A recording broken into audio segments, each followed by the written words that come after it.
안녕하세요. 제 이름은 강호구입니다. 다들 제 이름을 들으면 웃음을 참지 못합니다. 여러분도 방금 제 이름을 듣고 피식하셨나요? 저는 호구라는 제 이름이 정말 너무나도 싫었답니다. 왜 저희 아버지께서는 귀한 아들 이름을 호구라고 지으셔야만 했는지 참 원망도 많이 했었어요. 어린 시절에는 또 얼마나 놀림을 많이 받았는지 모릅니다. 저는 놀리기 위한 별명이 따로 필요 없는 아이였죠. 호구라는 이름 그 자체만으로도 이미 우스꽝스러웠으니 말입니다. 그런 이름 때문이었을까요? 저는 참 남에게 도움을 주고도 고맙다는 말을 듣지 못하는 사람이었습니다. 주는 게 당연하고 받지는 못하는 그런 운명이었어요. 친구들에게도 그랬고 모르는 타인에게도 그랬고, 그리고 그중 가장 잔인했던 것은 사랑하는 여인으로부터 호구 취급을 받게 되었을 때였습니다. 참 웃기지만 저는 가까운 미래에 일어날 그런 슬픈 일을 예감하지 못하고 남을 돕는 것을 참 좋아했어요. 19 끝 무렵에 만났던 저의 첫 여자친구는 저의 그런 모습이 좋다고 다가왔던 동창생이었습니다. 내가 왜 좋은데? 하고 당황해서 묻던 제게 그 여자애는 말했었어요. 너는 착하고 나한테 잘해주잖아. 그 말이 저에 대한 엄청난 칭찬도 아니었고 제 심장이 두근거릴 정도로 엄청난 고백도 아니었는데도 불구하고 왜 그렇게 그 말이 듣기가 좋았는지 모르겠습니다. 지금 생각해보면 그것도 일종의 콩깍지 같은 것이 아니었을까요? 별로 멋있지도 예쁘지도 않던 그 말에 마법이라도 걸린 건지. 그렇게 저는 사랑에 빠지게 되었습니다.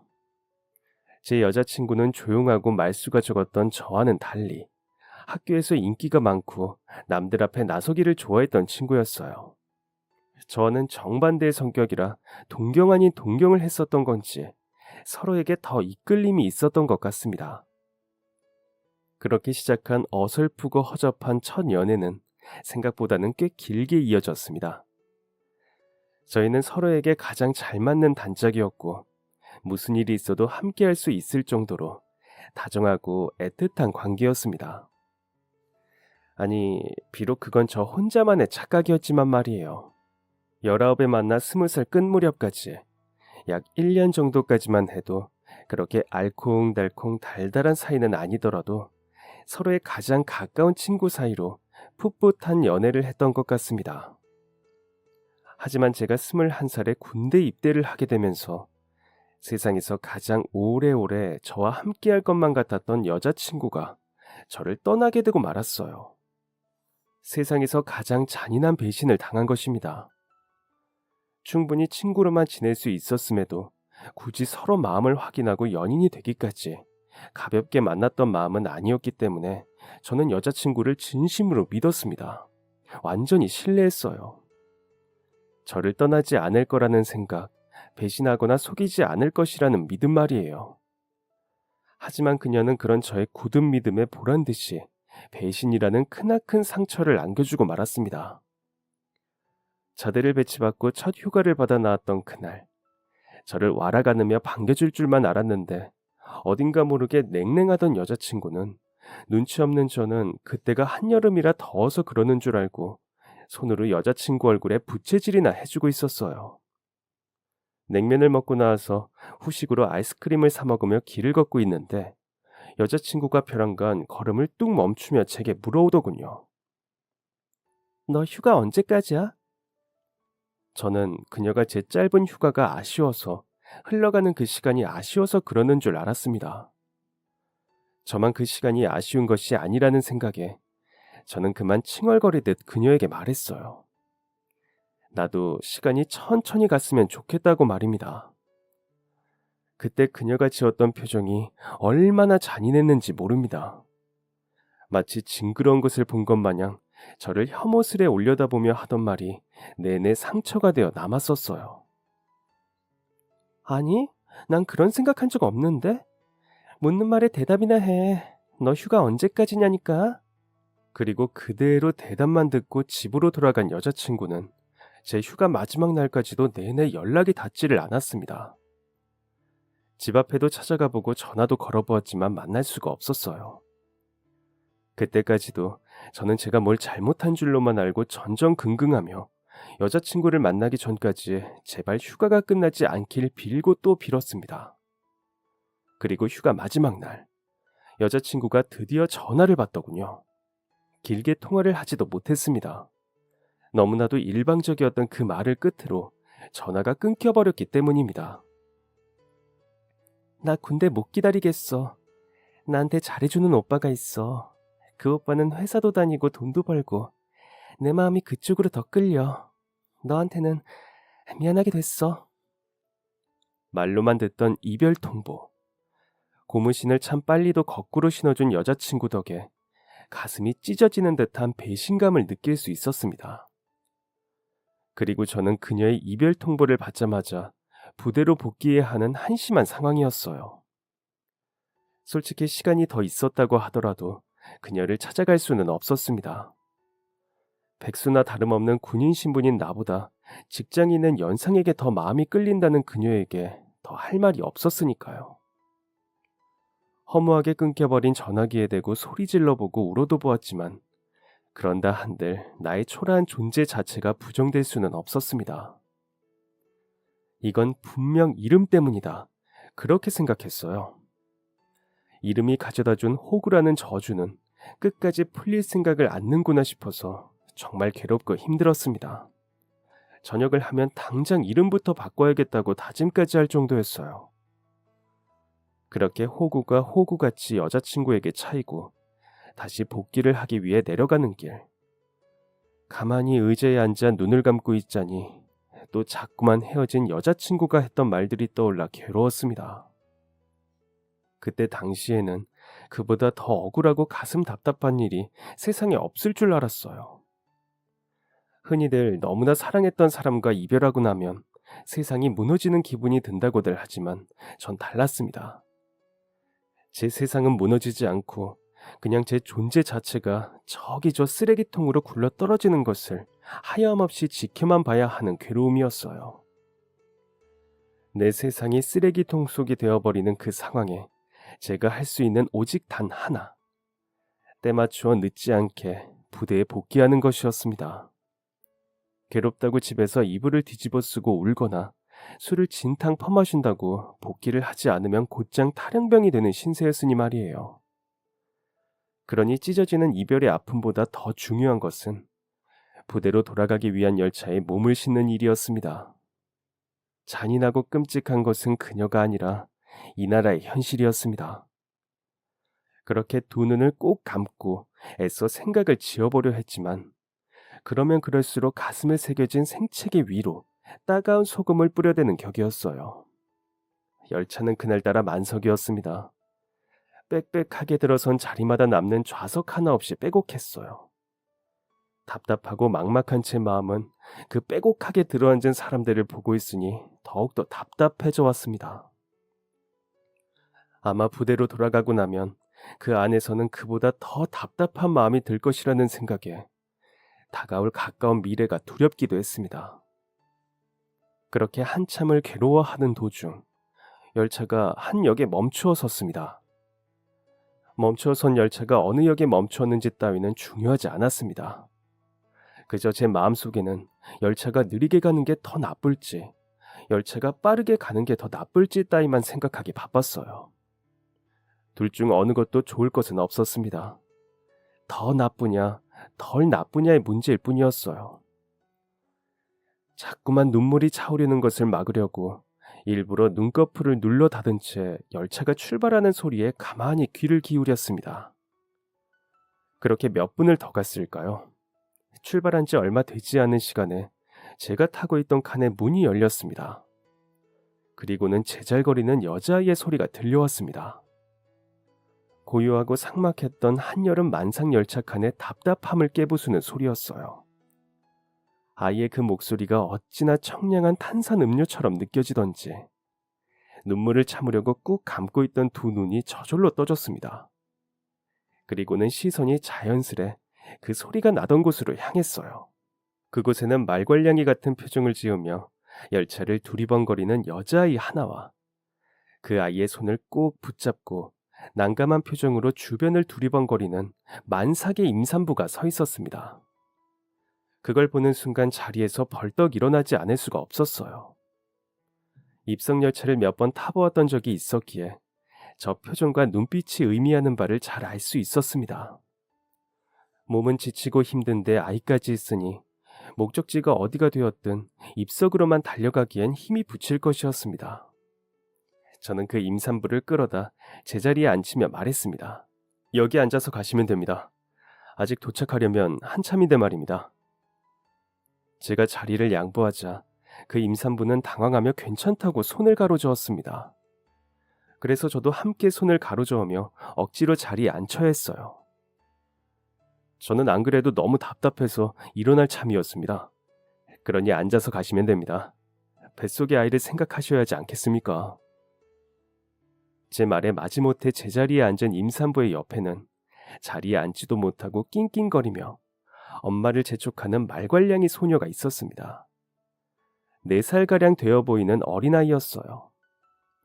그 임산부는 낑낑거리는 아이를 달래기 위해 아이를 무릎에라도 앉혀보려고 했지만 잘 되지 않는 것 같아 보였습니다. 그래서 복잡한 제 마음을 뒤로 하고 그 아이에게 다가가 말을 걸었어요. 삼촌이랑 놀까? 엄마는 뱃속에 동생이 앉아있어서 힘들어. 대신 삼촌이 너 하고 싶은 놀이 다 해줄게. 그렇게 저는 달리는 열차 구석 바닥에 앉아 처음 본 4살짜리 아이와 함께 끝말잇기를 하며 시간을 보냈습니다. 그것은 정말이지 시간을 보내는 행위였습니다. 이별의 아픔으로 괴로워야 할 시간에 갑자기 눈앞에 모르는 아이가 나타나 그 시간을 보내는 순간을 함께 해준 것이었습니다. 별것 아닌 단어 하나에 까르르 웃음을 터뜨리며 웃다가도 조용히 해야 한다고 손가락을 코와 입술 앞에 가져다 대면 그런 저를 흉내내면서 또 조용히 까르르 웃는 아이의 밝은 모습에 우울하고 괴로운 마음이 아주 조금은 진정되는 기분이 들었어요. 마음을 달랜다는 것이 이런 거구나. 아이와 함께 웃고 떠들며 비록 열차 안에서 조금은 시끄럽게 구는 비맨의 승객이 되었더라도 그 순간이 제게는 많은 힘이 되었습니다. 혼자 속으로 지금 나는 마음을 달래는 중일 뿐이라며 다독이면서 말이에요. 다른 이유도 아닌 다른 사람에게 마음을 빼앗겨 이별을 고하는 그런 여자와 더 오래 사랑하지 않아서 다행이라고 생각했었습니다. 그렇게 생각하다 아이의 웃음소리를 들으며 함께 즐거웠다가 또 마지막에는 결국 그래도 저는 부대에 복귀하고 있다는 생각을 하며 다시금 우울해졌지만 말이에요. 짧게나마 그리고 얕게나마 그 임산부에게 자리를 양보하고 마음을 달랠 시간을 얻은 기분이었습니다. 그 후로 저의 군생활은 뭐라 표현할 방법도 없습니다. 무척이나 괴로웠고 하루가 1년 같았고 기다릴 무언가가 없다는 생각에 의욕이 없었어요. 그전에는 휴가를 나가면 그녀를 만날 수 있다는 생각에 뭐든지 다 할 기세로 열심히 헤었었다면 이제는 휴가를 나가더라도 나를 만나줄 그녀가 없다는 사실에 아무런 욕심이 없어진 것이었습니다. 그래도 그런 시간들이 흐르고 흐르면서 자연스레 잊어갈 수 있었습니다. 제 하루 일과에서 그 여자친구를 생각할 시간은 그리 길게 주어지지 않더라고요. 고된 훈련 끝에는 언제나 시간에 맞춰 빨리빨리 해야 하는 것들 뿐이었고 틈날 때마다 찾아오는 괴로운 생각들은 그보다 더 괴로운 눈앞의 현실들로 잊을 수 있었습니다. 잊었다는 표현이 맞는 것인지 덮어두었다는 표현이 맞는 것인지 잘 모르겠지만 더 이상 생각나지 않았으니 잊은 것이 맞는 것이라고 봐야겠죠. 그렇게 저는 어느새 누구보다도 휴가를 간절히 원하는 그저 군대에서 여자친구한테 차인 경험이 있을 뿐인 평범한 군인이 되어 군생활을 마무리하게 되었습니다. 그리고 저녁 후에는 열심히 영어 공부를 시작했어요. 공부에 딱히 재능이 없었던 저였지만 아픈 상처를 딛고 더 이상 백수나 군인이 아닌 그 남자 같은 직장인 남자가 되려면 영어 공부라도 뒤늦게 시작해야 하는 상황이었습니다. 처음에는 잘할 수 있을까 걱정도 되고 두려움이 앞섰지만 사람이 막상 상황에 닥치니까 하게 되더라고요. 그리고 정말 하면 되더라고요. 비록 대단한 것은 아니지만 스스로 이뤄내고 싶은 만큼의 점수를 받고 나니 희망이 보였습니다. 그때부터 여기저기에 이력서를 뿌리고 다녔어요. 그나마 할 줄 아는 게 영어였던 저는 그렇게 수많은 이력서 서류 면접에 탈락을 하고 나서야 한 회사에 취업을 하게 되었습니다. 커튼이나 이불 같은 것들을 해외로 판매하는 일이었어요. 제 바로 위의 사수가 몹시 베테랑이었기에 저는 참 배울 것이 많았습니다. 아주 큰 복이었다고 생각할 정도로 시간은 좀 오래 걸렸지만 처음부터 끝까지 참 꼼꼼히도 많은 것을 알려주셨었어요.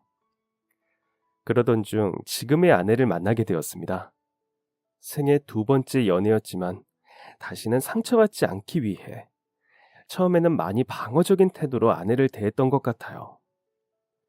그럴 때마다 아내는 그런 저를 보듬어주고 안아주던 제 상처를 다독여주던 고마운 사람이었습니다.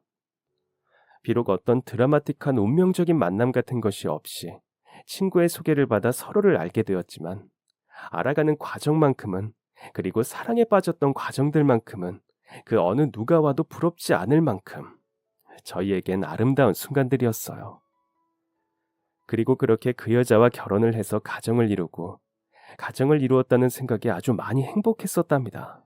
서로에게 완전한 믿음을 주며 사랑을 주고받는다는 것이 얼마나 힘든 일인지를 한번 깨달았기에 서로에게 신뢰를 깨트리는 행동을 하지 않는 저희의 사이가 제게는 큰 행복이었어요. 남녀 관계에 그리고 부부 관계에 있어 신뢰보다 더 중요한 것은 없다고 생각했던 저였습니다. 그런 저와 같은 생각을 가지고 상대에게 신뢰감을 주기 위해 노력하는 고마운 아내가 있었기에 제가 감히 호구라는 별명의 저주를 깨트리고 행복한 결혼 생활을 할 수 있었다고 믿고 있었습니다. 그렇게 저희의 결혼 생활은 아주 평화로웠고 행복했지만 결혼을 한 지 6개월 만에 제가 다니던 회사에서 그만 잘리게 되고 말았습니다. 중요한 이메일을 삭제한 것도 모자라 실수를 했다는 사실조차 인지하지 못하고 태연하게 회사에 다니다가 한참 뒤에야 무언가 잘못되었다는 것을 깨달은 사장님께서 직접 그 거래처와 통화를 하면서 회사가 발칵 뒤집히게 된 것입니다. 고액의 거래를 작은 실수 하나로 놓쳐버린 저는 우리와 맞지 않는 것 같다. 너무 큰 손해를 봤다는 회사의 말에 반박할 수가 없었습니다. 회사가 저 때문에 손해를 본 것은 사실이었으니까 말이에요. 그렇게 손해본 금액 때문에 제대로 된 퇴직금도 받지 못한 채 회사에서 쫓겨나고 설상가상으로 아내의 뱃속에 저희의 사랑스런 첫째가 생기게 되면서 제 발등엔 불이 떨어졌습니다. 가족을 생각해서라도 어서 급하게 다른 일이라도 시작해야 하는 상황이었어요. 그러다 어느 회사의 건물 경비 일을 시작하게 된 것입니다. 그 회사는 이불이나 담요와 관련된 섬유 제품들을 제조하는 회사였어요. 전에 다니던 직장이 커튼이나 이불 같은 것들을 해외로 판매하던 회사였으니 비슷한 회사였습니다. 비록 제가 지원한 부분은 경비 부분이었지만 말이에요. 회사에서 제가 하는 일은 주로 회사 문 앞에서 잡상인 출입을 막거나 회사 사람들이 아닌 다른 사람들의 출입을 막는 일이었습니다. 단순한 듯 보이지만 평생 직장으로 삼기엔 가족들을 생각하면 좋지 않을 것 같아서, 그리고 비록 큰 실수를 하고 잘렸더라도 되도록이면 하던 일을 계속하고 싶었던 미련이 있어서 그 회사 건물 경비 일을 하며 새 일자리를 찾아보기로 했습니다. 그 회사에 빈자리가 생겨도 지원할 생각이었고 다른 회사에 빈자리가 생겨도 지원할 생각이었어요. 하지만 그러기가 참 여의치 않았더라고요. 사람을 구하는 일이 적었을 뿐더러 그마저도 자리가 나면 나는 대로 다른 사람들에게 그 자리를 빼앗기고 말았거든요. 허접한 경력의 저를 네모난 종이 한 장에 판단하고 결정을 내리는 세상이니 다시 겸손한 마음으로 시작하지 않으면 많이 힘들 것으로 보였어요. 그래도 저는 계속해서 평생 직장으로 삼을 수 있을 만한 일자리를 찾으며 노력했습니다. 그러면서 몸담고 있던 그 회사에도, 그리고 제가 하는 경비일에도 최선을 다했어요. 과정이 어떠했고 상황이 어떠하든 상관없이 누군가 저를 고용하고 일을 할 수 있도록 해준다는 것이 감사했기 때문이었습니다. 회사는 전반적으로 밝고 에너지가 넘쳤습니다. 건물을 들어서는 느낌부터가 전에 일하던 회사와는 다른 분위기가 물씬 풍겼어요. 아주 깨끗하고 맑은 느낌이라고 해야 할까요? 크고 넓은 대기업의 웅장한 로비와는 물론 비교가 되질 않았지만 늘 반짝거리는 바닥과 유리창, 서로를 향해 인사하는 직원들의 밝은 미소가 그 어느 대기업보다도 좋아 보이게 만드는 것 같았습니다. 아주 간혹 오며 가며 직원들 입으로 전해 듣기에 회사 사장님이 깐깐하다고 까다롭기만 할 것 같은 이미지였지만 그것도 알고 보니 아니었더라고요. 출근하고 일주일 만에 만난 건물 청소하시는 분이 해주신 이야기를 듣고 사실을 바로 보게 되었기 때문입니다. 그날은 아침 일찍부터 잠에서 깨어나 평소보다 조금 서둘러 나갔던 날이었어요. 회사에 도착해 근무복을 갈아입고 화장실에 갔다가 그분을 마주쳤습니다. 솔직히 저는 알아보지 못했었는데 그분은 어떻게 저를 기억하고 계셨던 건지 단번에 알아보시더라고요. 어? 아유, 혹시 나 못 알아보겠어요? 무척이나 반가운 얼굴을 하고 그렇게 저를 만난 것이 너무 기쁘다는 듯이 미처 알아보지 못해 난감해하는 제게 그분은 그렇게 말씀하셨습니다. 예전에 버스에서 길 잃은 어떤 아줌마 도와준 적 있지 않아요? 교복 입고 다니던 학생 때 말이에요. 그 아줌마가 나예요. 같이 버스에서 내려서 내가 다시 길 찾아갈 수 있게 도와줬었잖아요. 기억 안 나요? 아이, 맞는 것 같은데 그때 그 학생. 고등학생 때 일이었어요. 주말에 어머니 심부름을 하러 같은 동네 사는 외삼촌 댁에 심부름을 가다가 버스에서 난감한 듯 어쩔 줄을 몰라 하시는 한 아주머니를 도와드린 적이 있었습니다. 버스를 잘못한 것 같다며 여기가 어디냐고 주변 사람들에게 도움을 요청하는 그 아주머니께서는 멀리서 보아도 식은땀으로 범벅이 된 얼굴이었어요. 결국 저는 그분의 당황함을 진정시키기 위해 자리에서 일어나 가까이 향했습니다. 저벅저벅 제가 다가가니 냅다 제 눈앞으로 종이 하나를 보여주시던 아주머니. 그곳에는 저희 동네가 아닌 낯선 주소 하나가 적혀 있었고 타고 있던 그 버스는 그 주소와는 전혀 연관이 없는 곳으로 향하고 있었습니다. 그래서 일단 버스에서 내려야겠다는 생각에 그 아주머니를 모시고 아무 정거장에 급히 내린 저는 제 기억 속 버스 노선표와 정류장에 붙어있는 불친절한 노선표를 종합하여 종이에 적힌 주소로 향하는 버스를 찾아냈어요. 해당 버스가 오는 정류장까지 아주머니를 모셔다 드리고 다시 심부름을 하러 가던 길, 사양하는 제 손에 억지로 쥐어주고 가신 1,000원으로 사 먹었던 아이스크림이 기억납니다. 제가 그 학생이 맞는 것 같다고 그날은 무사히 잘 가셨느냐고 여쭈어 보니 고개를 격하게 끄덕이셨어요. 어쩜 학생 때 얼굴 그대로야 그래. 이러니 단번에 알아볼 수밖에. 이렇게 만나서 너무 기쁘다. 나도 학생 잘 지내는지 엄청 궁금했거든. 아유, 아주 훤칠한 어른이 됐네. 글쎄 나도 많이 변했어. 아주 이 동네 버스 노선표를 달달 외우는 사람이 됐거든. 몇 년 전 그때는 미처 몰랐던 그 아주머니와의 대화를 기분 좋게 나누었습니다. 이사를 온 지 얼마 되지 않아 버스도 길도 온통 어려서 힘들었다던 아주머니께서는 이제 노선표를 달달 외울 정도로 이 동네 길찾기에 도사가 되셨다고 하셨어요. 그러면서 아주머니께서는 자기가 이 회사에 일을 한 지도 벌써 10년이 넘었다고, 사장님이 참 좋은 사람이라고 입이 닳도록 칭찬을 하셨습니다. 얼핏 듣기에 깐깐한 사람인 것 같았는데 아니었느냐고 여쭈었더니 아주머니께서는 말씀하셨어요. 깐깐한 게 다른 이유가 없어. 다 회사 생각해서, 직원들 생각해서 그러는 거지. 왜, 혹시 그런 말은 아직 못 들어봤어? 이 회사 들어온 직원들은 우울증을 앓고 있다가도 여기 들어와서 다 털어내게 된다는 이야기. 사장님이 회사 생각, 직원들 생각을 끔찍하게 생각해. 어렵게 성장한 회사야. 자기 쓸 것 안 쓰고 아껴가면서 직원들 다 챙겨주고, 이렇게 매출 잘 나와서 이사한 것도 5년이 채 안 됐어. 아유, 대단한 사람이지. 근데 아직 만나본 적이 없는 거야? 아주머니께 아직 일한 지 일주일밖에 되지 않았다는 이야기를 들려드리니 그럼 잘 됐다며 사장님께 잘 보이는 방법을 알려주겠다고 하셨어요. 청결함과 단정함. 이미 입사 첫날 저를 가르치던 직원에게 들었던 이야기였습니다. 하지만 아주머니의 말씀은 좀 달랐어요. 그 짧은 단어 속에 담겨 있던 회사 사장님의 참뜻을 아주머니께서 말씀해 주셨기 때문입니다. 청결이란 말 그대로 회사의 청결을 뜻한다고 했어요. 특히나 회사 로비 청결에 신경을 많이 기울인다고 했습니다. 로비는 회사를 찾는 사람들에게 첫 이미지를 심어주는 중요한 곳이라고 말이에요. 그래서 그 공간에서 일하는 모두에게 늘 단정한 모습으로 있을 것을 늘 얘기한다고요. 아주머니의 말씀을 통해 그 뜻을 전해 들으니 해석이 달라졌습니다. 납득이 되는 말들이었죠. 그리고 아주 조금이지만 갑자기 제가 하고 있는 그 단순하게 그지없다 생각했던 경비 일이 조금은 특별하게 느껴지기도 했습니다. 약간의 성취감을 느껴도 되겠구나.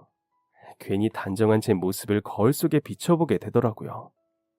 정말이지 작은 확률이겠지만 누군가는 저를 보고 이 회사의 이미지를 판단할지 모른다는 생각에 온 매무새를 요리조리 살펴보기까지 했습니다.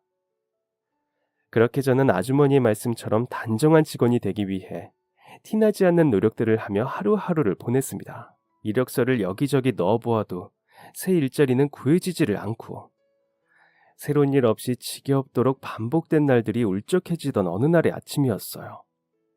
로비에 어디서 물이 떨어지는 건지 바닥에 흐른 물방울들을 닦아내고 있는데 누군가 제게 다가와 다짜고짜 윽박을 질러대더군요. 서둘러 일어나 그 사람의 얼굴을 살피니 아는 얼굴이었습니다. 사실 목소리를 들었을 때부터 누구인지 짐작이 가긴 했었어요. 그 사람은 바로 근래 들어 저를 계속 괴롭히던 회사 부장이었습니다. 평소에는 잘 보이지 않다가 간혹 마주치기라도 하면 신경질적으로 저를 무시하는 태도를 보이곤 했는데 경비일마저 잘리면 당장 할 일이 없었던 저는 부당하다는 것을 알면서도 부장에게 그저 고개를 숙일 뿐이었어요. 어쩔 수가 없었습니다. 부장은 사장 남동생이기까지 했으니까요. 사장 동생이 사장보다 더 직원들을 막대하고 부려먹으려고 하는 고약한 상황이었지만 그 누구도 그 앞에 쉽게 나서질 못했습니다. 팔은 안으로 굽는다는 말이 있으니 다들 함부로 사장 동생을 건드렸다가 피해를 입을까봐 몸을 사리는 것 같았어요. 물론 저 역시도 마찬가지였습니다. 이름 따라 또 호구짓을 당하고 있는 것 같아 속상했지만 당장 사장 동생을 잘못 건드렸다가 무슨 일이라도 나는 날엔 어렵게 구했던 일자리를 잃을지도 모르는 상황이었어요. 집에 아내와 뱃속에 아이가 있는데 그래서 제가 아무리 안타까운 호구가 될지언정 꼭 참아야 했습니다. 그러려고 했는데 그날은 부장이 심해도 너무 심하더군요. 아니, 아침부터 부장이 힘들게 출근하는데 말단 직원이 그걸 보고 인사를 안 해? 어이, 당신 하는 일이 뭐야? 어? 말해봐, 말해보라고. 화를 내며 언성을 높이고 제게 반말을 하며 무시하는 것까지가 전부라고 생각했었습니다. 그래도 참을만 했기에 그 정도는 충분히 견딜 수 있었기에 말이에요. 그런데 부장의 손바닥이 제 뺨으로 날아오는 것이 아니겠어요. 옆통수를 툭툭 신경질적으로 치던 손이 끝내는 뺨으로 와 세게 부딪히고 만 것입니다.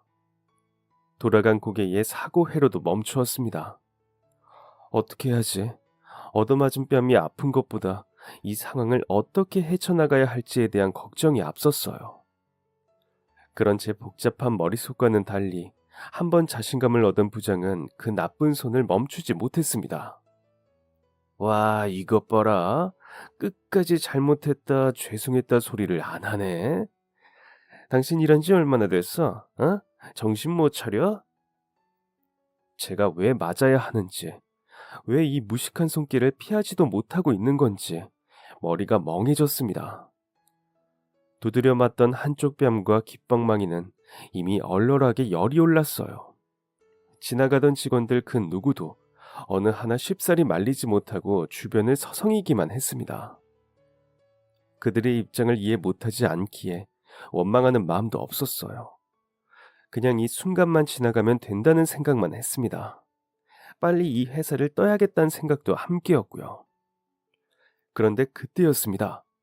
누군가 로비로 들어오며 "야, 이 미친 자식아" 하고 호통을 치는 소리가 들려왔어요. 제 머리를 쳐대던 부장의 손이 허공에서 우뚝 멈추는 것이 보였습니다. 고개를 돌려 본 곳에는 입사를 하고 난 후 처음으로 마주하는 사장님이 서 계셨어요. 부장은 허공에 올리고 있던 손을 서둘러 내리며 사장님을 향해 꾸벅 인사했습니다. 화가 난 사장님의 얼굴이 무섭게 일그러졌습니다. 분명 그 얼굴은 인자한 여성 그 자체였지만 느껴지는 분위기는 살벌했습니다. "지금 이게 뭐 하는 짓입니까, 박 부장?" 로비를 걸어 들어오며 호통을 치던 그 목소리로 부장을 향해 또 한 번 호통을 치려던 사장님께서 옆에 서 있던 저를 보고는 한숨을 쉬며 분을 사기는 듯 했습니다. 부장은 제가 일을 똑바로 하지 않아서 교육을 하던 중이었다고 어처구니 없는 말들을 뱉어냈어요. 너무 황당하고 어이가 없었지만 당당하게 사장님의 눈을 마주하는 것으로 말없이 제 의견을 전달하려 애썼습니다. 저의 억울함을 꼭 알아주셨으면 하는 마음을 담은 눈빛이었어요. 그런데 그때 제게 괜찮으니 억울한 일을 당했다면 꼭 이야기해달라는 말을 하며 헝클어진 옷 매무새를 다듬어 주시던 사장님께서 순간 흠칫하며 저를 바라보았습니다. 미안함이 가득 묻어있던 좀 전의 표정과는 전혀 다른 표정을 하고서 말이에요. 얼떨결에 저는 그 눈을 다시 한번 빤히 마주치게 되었습니다. 그런데 그때 사장님이 제게 물었어요. "혹시 군복무 어디서 했어요?" 사장님의 시선은 어느새 제 가슴팍에 새겨진 명찰을 향해 있었습니다. 군복무를 어디서 했느냐는 말은 비슷한 또래의 남자 직원들이나 남자 상사들에게 들어보았지 어떤 나이대의 여자에게서도 들어본 적 없던 질문이라 말문이 턱 하고 막혔습니다. 그 상황에 적절한 질문도 아니었고 말이에요. 잠깐 머뭇거리던 제가 정신을 차리고 대답을 드리니 사장님께서는 충격을 받은 듯 손으로 입을 가리며 얼굴을 일그러뜨리셨습니다. 헉 하고 숨 넘어가는 그 소리가 너무 커서 직원들도 저도 함께 당황했었어요. 사장님께서는 거의 저를 끌고 가다시피 해서 회의실에 데려가 의자에 저를 앉혔습니다. 그러더니 이윽고 눈물을 펑펑 흘리며 사장님이 꺼내신 이야기는 그보다 더 놀랍고 당황스러웠습니다. 오래전에 우리 아버지가 너무 위독하셔서 급히 고향에 내려가야 할 일이 있었어요. 남편은 타지에서 일을 하고 있었고 저 혼자 만삭이 된 몸을 한 채 첫째 손을 잡고 가야 해서 힘들었어요. 여기까지 힘들게 와서 표를 구하려는데 심지어는 대구까지 가는 남은 표는 전부 입석뿐이더라고요. 그 몸을 하고 4살배기 딸 손을 잡고 어떻게 입석으로 대구까지 가야 할지 막막했어요. 그런데 그날따라 무슨 일인지 다음 열차들마저 남은 좌석이 모조리 다 입석뿐이었고 앉아서 가려면 2시간이나 후에 열차를 탈 수 있는 상황이었죠. 첫째는 이미 기차 언제 타냐고 보채기 시작했는데 홀몸도 아닌 제가 그 애를 데리고 2시간 동안이나 역에서 열차를 기다린다는 게 말이 되지를 않는 것 같아서 그리고 단 5분이라도 빨리 아버지께 가봐야 한다는 생각 때문에 그렇게 입석표라도 구해서 그 열차에 오른 거였어요. 자리에 앉지를 못하니 첫째는 입이 여기까지 튀어나와 엄마 손을 잡고 짜증을 부리기 시작하고 둘째는 엄마 뱃속에서 저를 더 힘들게만 하는데 저도 몸이 몸인지라 지치고 지쳐서 마지막이라고 생각하고 마지막 한 문을 열었어요. 그런데 그때 한 군인이 앉아있던 좌석에서 벌떡 일어나며 제게 자리를 양보하더라고요. 거기다 심지어 가는 내내 우리 첫째하고 어찌나 잘 놀아주던지. 제가 너무 고마워서 내리는 길에 그 군인한테 고맙다고 인사하면서 살해하겠다고 연락처를 물었더니 그 군인이 남긴 말이 두고두고 신경 쓰였어요. 혹시 그때 무슨 말을 했었는지 기억나요? 사장님은 여전히 눈물을 훌쩍이며 제게 물어오셨습니다. 어렴풋이 그때 일들이 생각나기 시작했어요. 만삭의 임산부에게 자리를 양보하고 가는 내내 엄마 손을 잡고 있던 어떤 예쁜 꼬마 아이와 놀아주었던 일이 말입니다. 사실 그때 그 임산부에게 제가 무슨 말을 했는지는 기억이 나질 않지만 어렴풋이 그날 제가 기분이 몹시 좋지 못했다는 것이 생각나더라고요. 분명 무슨 좋지 않은 일이 있었는데 기억이 나질 않았습니다. 그래서 저는 사장님께 고개를 가로저으며 잘 기억이 나질 않는다고 대답했어요. 아니에요.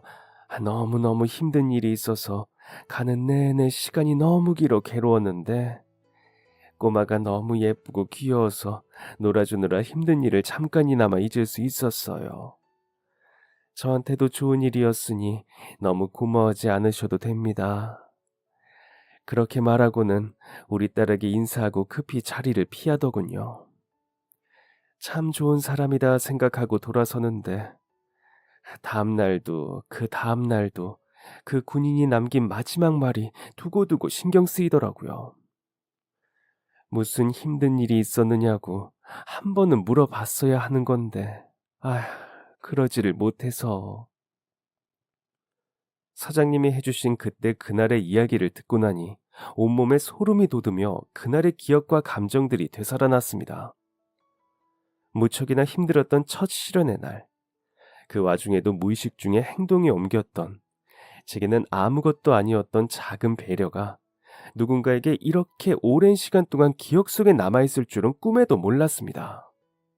그날 열차 바닥에 앉아 사장님의 예쁘고 귀여운 첫째 딸과 아무런 단어들로 끝말잇기를 하며 속닥속닥 장난을 쳤던 시간은 제게도 짧지만 실현의 고통을 잊을 수 있었던 썩 괜찮은 시간이었어요. 그 이별이 더 이상 아프지 않게 된 순간부터 그날의 기억들도 제 기억 속에서 지워버렸지만 말입니다. 저는 여전히 그날 있었던 제 힘든 이야기를 궁금해하시는 사장님께 사실은 여자친구한테 처음으로 차이고 나서 힘든 복귀를 하던 중이었다고, 군대에 간 저를 두고 여자친구가 다른 사람과 사랑에 빠졌었다고 이야기를 들려드렸어요. 제 이름이 호구라서 호구짓을 당한 모양이죠 뭐.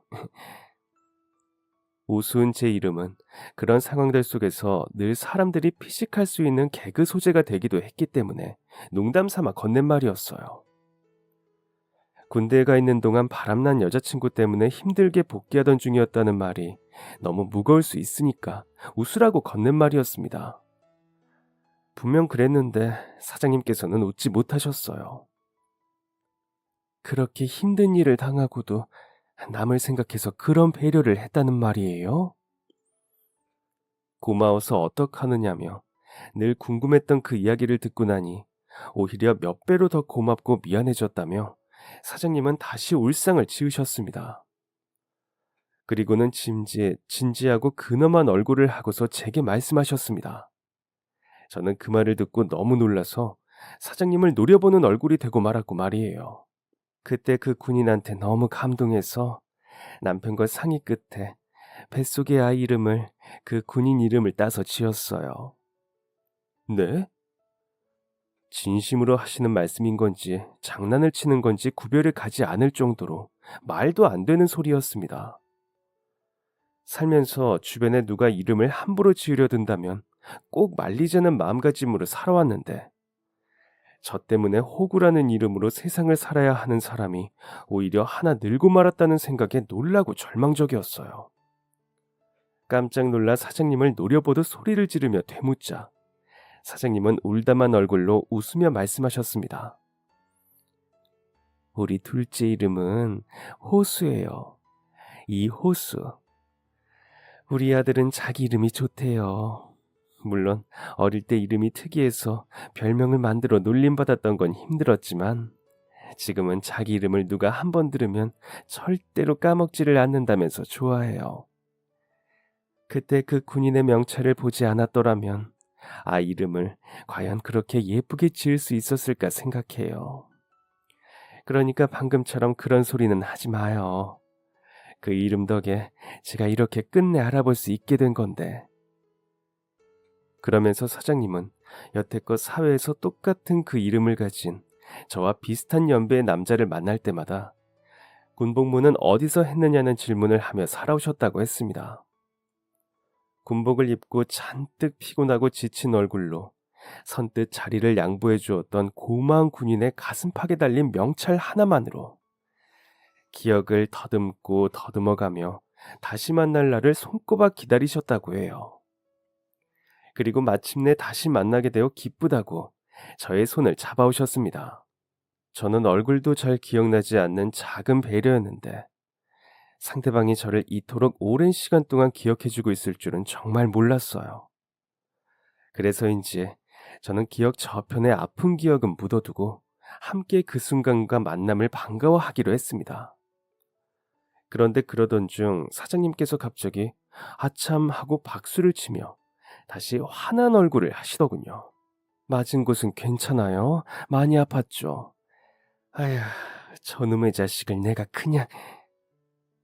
이대로 그냥 넘어가면 절대 안 된다며 어딘가 전화를 걸어 당장 튀어오라는 말만 남기고 전화를 끊어버리더군요.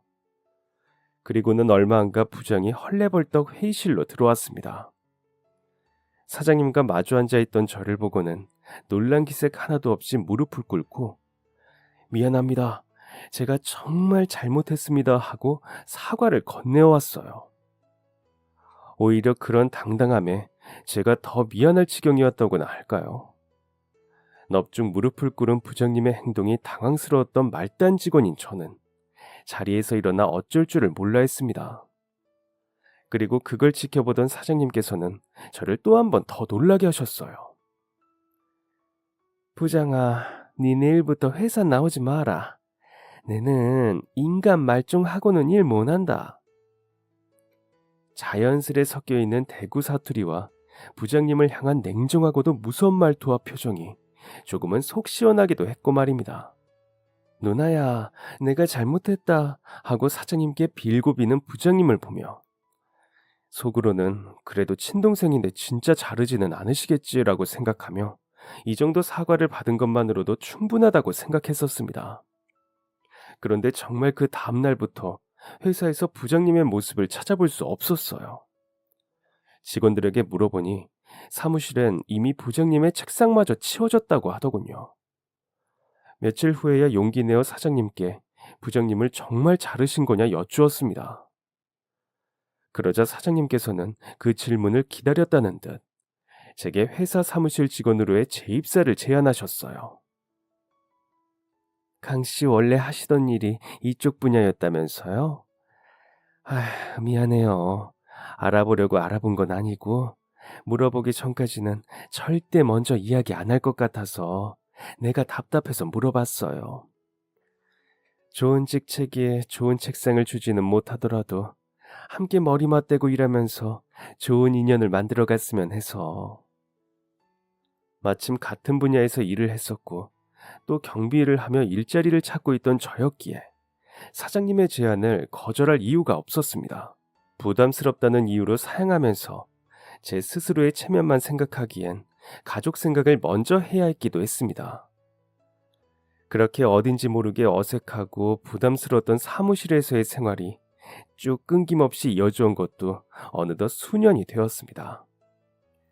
그렇게 수년이 지난 지금은 제가 어느덧 그 회사의 부장이 되어 있었습니다.